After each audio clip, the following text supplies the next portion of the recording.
پادشاه تا کجا را حقوق داره؟ حقوق بشر تا کجا را؟ او در حقوق خدا دخالت حق داره یا نه؟ پیغمبر نداشت. بشر حقوق داره که در قانون مثلا خدا را پایمال کنه یا که یگان دیگرگون کنه؟ بشر حق داره؟ نداره حق. عیبی کیه برادرها؟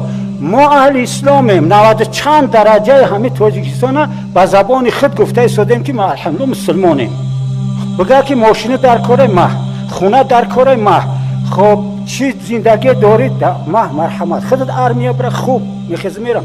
یکی بگه نماز نخون، روزه نگی، مسجد نره، درس نگو، یا حقوق بشر نیستن.